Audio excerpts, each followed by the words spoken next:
Existence. A World Made New. Written by Jared Neely. The Midnight Horror Junkies. Published August 4, 2016. Synopsis. Sometimes reality is more hurtful than anything else known to man. Sometimes it's impossible to separate fiction from fact. Tommy Felper, a devoted husband, found that out quick when he awoke to find out his diminished marriage to Bessie Anderson was nothing more than a faded memory. His fantasies were innocent up until then. Quote, "Life is a classroom in which each of us is being tested, tried, and passed." Robert I. Boya. Chapter 1. Dead of Summer. The year was 1970, August 19th. When life in Marietta, Florida became much more incapable than he ever imagined it would. It was just that, afternoon like any other ordinary Sunday. The sunlight glinting against the maple-stained wood reflected against him. Entombed forever. It wasn't just an ordinary box, nor was it just a fancy casket. It was something much more dreading. It was a burning flag, a broken sail swaying in the open wind, a surrenderance of human life. "I guess I'll see you on the other side," he thought quietly to himself. "It can't be too much longer anyways, what's there to live for now?" He wondered to himself, peering towards her broken-heartedly. His tears were dry and his face was warm under the humidity. He stood alone. All of the others had already abandoned him the same way Bessie had. "I won't blame you for this. The funny thing is I actually blame myself for this," he continued to contemplate to himself. His mind began to unfold at the thought of her and how she unexpectedly died. How she appeared so alive yet so distant, laying there just a day earlier at the viewing. The way her neck was hidden, clothed over and hiding everything. An amateur makeup artist in town had fought tirelessly in an effort to conceal her tragic hanging. Although everyone knew the truth behind the whole masquerade. Seeing her lying there lifeless like that, her skin tone appearing more rubescent than he ever remembered when looking back at it. Her complexion peaches and cream, he had never seen her fixed up in that way while still alive. She wasn't exactly the cover girl cosmopolitan type, but more like the girl next door. She had what others would tag as natural beauty. On date night, which was typically on Fridays, she would use light purple lavender eyeliner and black mascara, but nothing much like what the cosmetologist had done to her. On the other hand, her work truly was cut out for her. It was a suicide so pointless nobody in town nor her family could comprehend why she had done it. Leaving her 3 children, Teddy Jr. 11, Brigitte 14 and Daniel 15, grieving and fostered in the care of social workers. Teddy was the runt of the pack, nicknamed after his father Jip Malone Anderson, who ran off and haven't been seen ever since. Bessie believed he packed up and left state after learning of her complicated pregnancy. Jip's youthful years were spent as a thriving prize fighter. A fight near the end of his boxing career had gone bad when the Tank plucked out his right eye. The audience sat on their hands that unforgettable evening, witnessing a fight that should have been decided after the 3rd round.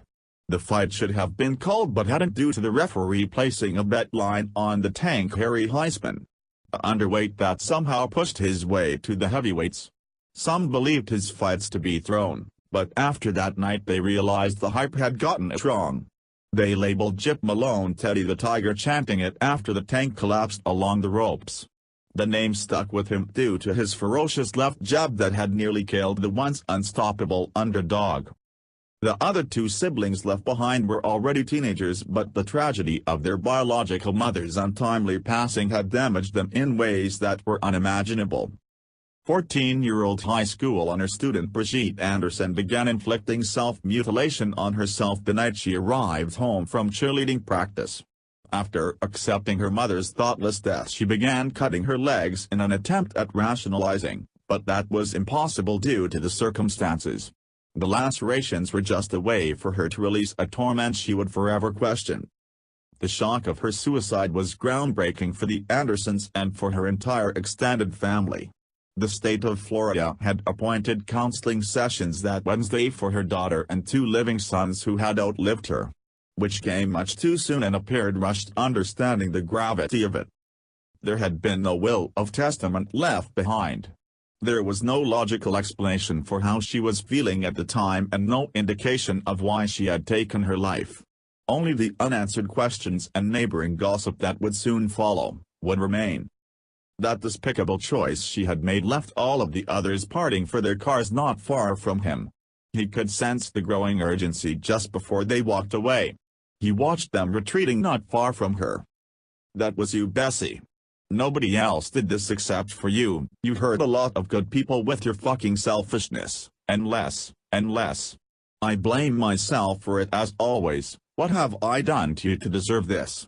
I'd truly like to know if I'm at fault. Could I have prevented this from happening?" he uttered, questioning his sanity as he glared towards the stained enclosure a foot away.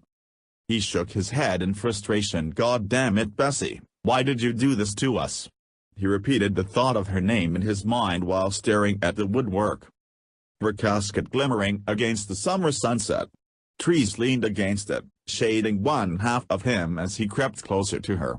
Terrible thoughts ran strongly through him as he placed his shaky hands atop the wooden lid.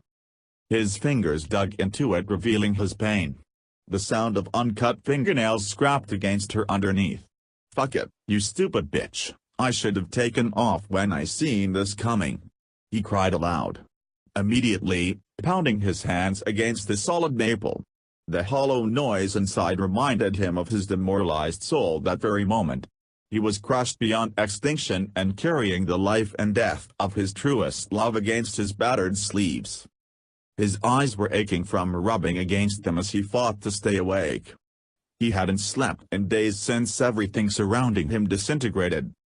He hadn't eaten much more than a few slivers of the week-old ham loaf and over-salted string beans his close friend Margaret Lansing had delivered sympathetically. The moment he came to the door she knew it. She knew he was out and out the second his face peered through the chain holding the door half open. She sensed it but ignored the thought of him doing so. If he was ready to end it the same way Bessie had, just maybe it was his time.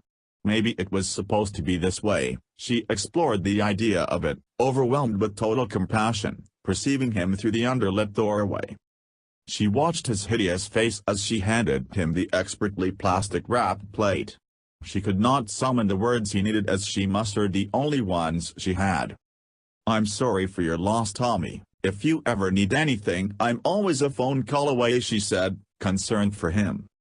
He stood a moment paralyzed at the thought of dialing her, but what she had said was the same thing everyone else had said or had said at one point in their lives. Those very words of encouragement no longer validated anything, they were just bland now and impersonable. Although, it was better than pity. The last thing he wanted was people stopping over telling him what he wanted to hear. 38-year-old Tommy Felper stood beside the only love he knew and learned, crying inside, holding on to it as if it would kill him to let it out. He knelt along the dirt where the grass had died. A mound of stone laid across from him where the dirt had been moved. Not far from it was a yellow and black Kubota. The gravedigger was parked alongside a row of unmarked headstones. The uncontrollable emotions encased him underneath the trees blowing subtly in the near distance. "I'm out of here, damn it. You won't have to see my sorrowful face again, never again." He then paused, listening to the others pull off in their precious cars. "Do you hear me, you ignorant woman?" he shouted, biting hard against his bottom teeth. He pushed down forcefully until the incisors began to grind against his back molars. "Sayonara, you're nothing now. You did this. I fucking tried to give you happy life," he shouted, sobbing at the base of the casket. The smell of freshly cut grass covered the area beyond him as he cried. Above him the clouds were hazy, but the heat of the August sunlight unleashed into the old cemetery. Silver Cliff Cemetery was an old, unmanaged place with broken headstones and uneven ground. Teenagers often trespassed there by jumping over the iron fence. He leaned against the wood where she laid to rest, wearing the dress he had bought her. The white polka-dotted gown she had once fancied. The thought of that day flashed upon him as he shut his eyes. He made sure to purchase it the next afternoon as a surprise for her. It was only their third date and things moved quickly for them back then. No more than a few months afterwards and they were already planning to be engaged. There wasn't even a sign of hesitation. Backing out of it had not crossed their minds, not once. It was as if things were to happen that way. It was the only real thing either had felt or had. They were partners, lovers and soulmates. "Tommy, I never want to lose you. Nobody ever made me smile the way you do." Her voice suddenly reverberated into his mind as he thought back. "You're the fire in my soul, Tommy. With you I'm something, without you it'd be nothing." Her voice played over in his mind. 5 years later and she would be gone for good. Somehow it didn't seem realistic. It seemed like something out of a drama, a terribly scripted screenplay or something insane as that. He cradled his hands against his face, holding his eyes closed with his fingers. He continued trembling at the thought of losing her. "Hey buddy. We're dropping her in now," came an unforeseen voice not far from him. A lanky man in filthy blue overalls approached him holding a lit cigarette in one hand. His silver and black beard dangling inches past his chin as he stared at him nearing. My. I'm sorry, Mr. I didn't mean to drive you away any. I'm in no rush, really. If you have any last respects I'll leave you at it," he then said, noticing Tommy's startled reaction. The man's accent was southern and carried a tone not like many he had heard in Marietta. "Not at all. I said my piece. I might stick around for a short while, but go ahead and do your thing. Cover her up," he responded, pulling himself onto his feet. He backed away from the nightmare. A nightmare it was. Melting his heart the way it had, he began to walk away into the graves on the far side of her.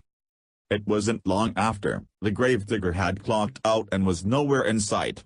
The digging machine was moved and out of mind as Tommy circled the graves leading back towards Bessie's. She was now covered over where the dirt stunk of wet rain that had fallen a night prior. His hands were lowered into his pants pockets, gripping the tiny keychain she had given him. He could feel the T-shaped emblem with two golden foxes facing one another. As he clenched his hand around it, it was just another hurtful reminder. Shaking his head in disbelief, he fought himself to not cry. "Not now," he thought quietly. Finally releasing his hands, he began to pull his jacket over himself in the dark. He zipped it up, still peering at the rank dirt poured over her. Tommy Felper bottled his anger inside as the night lifted over top of him. Something inside of him had finally turned off the screaming alarm in his head. His thoughts were clearer sitting against the rotten earth surrounding the plot of dirt, with her casket 6 feet underneath the impacted soil. Chapter 2 Thoughts. An hour later he found himself standing outside along the east side of Marietta. His sneakers were covered in marsh as he watched the building across the way, standing along the blotted sidewalk. Just a few yards from the pharmacy, the bright luminescent lettering flared Marietta Pharmaceuticals brilliantly over top of him as he peered in through the glass. A single customer remained inside, who at the moment was being serviced at the cash register. He studied the large bottle as the merchant dropped it into a cheap brown paper bag. His face was reddened, sunburned and coarse. Stubbles of hair covered his brawny face. He wore a red Boston Red Sox baseball cap and a black overcoat as he stood admiring the sign lit brightly above. He felt anxious as he peered in at the two. The merchant and the customer were having a deep conversation. He was unable to hear them from outside but could sense their amusement. The man in his mid-30s smiled and began to snicker as he gripped the bag, giving the man at the drawer a slight wave on his way out. The door chimed as it shut behind him, and not long after the man was gone. The night sky was heavy and dark, where he waited along the concrete pathway. Just a foot from him a black Lincoln passed by, suddenly blowing a blanket of leaves across the sidewalk. He peered at the car as it vanished out into the dark. Only him and the lights behind him remained, along with the worker inside who was now moments from closing up. Within moments the sign hanging on the other side of the glass would read "Sorry for the inconvenience, we're closed," and he wasn't about to let that happen. Not before going in. He glanced at his black dialed Seamaster wristwatch, staring at it and the time. It was minutes until midnight. His chest began to flutter as he approached the pharmacy in the near distance. Clutching the handle he pulled it open and entered inside, immediately ignoring the man sweeping around the foot of the entranceway. 3 minutes until closing time, sir," the clerk murmured, continuing to brush the pile into the trash bin. He said nothing as he hurried for the sleep aid on the far right side of the store, where a miscellaneous of over-the-counter drugs sit on shelving. "I never thought I'd be saying this, but Florida sure feels closer to home than Tucson, Arizona," the clerk said suddenly, meeting him at the shelf where the glinting bottles of sleep aid reflected from the lights hanging overhead. He continued to sweep the floor, peering at him up and down. He held the broad end of the aged broomstick glaring at him in front of the stockpile of pills. Sleep aid was his only choice of a restful night. He hadn't taken any since high school. He was still a teenage juvenile then. He pondered a moment as it came to him vividly. He remembered struggling with sleep as he observed the pill containers. He would cram all night his sophomore year for the midterms. Pizza boxes, warm grape soda, and them 5-minute cat naps in between studying, those were the days. Not that he thought of them very often. It was just one of them moments where everything surrounding him brought back that familiarity of it all.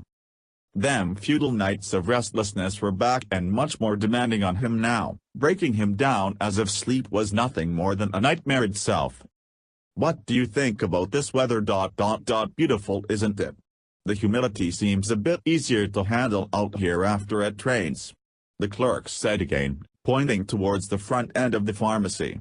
"Spectacular, it truly is. I've had my eyes set on Florida since God only knows," he said, continuing to sweep against the tile where a small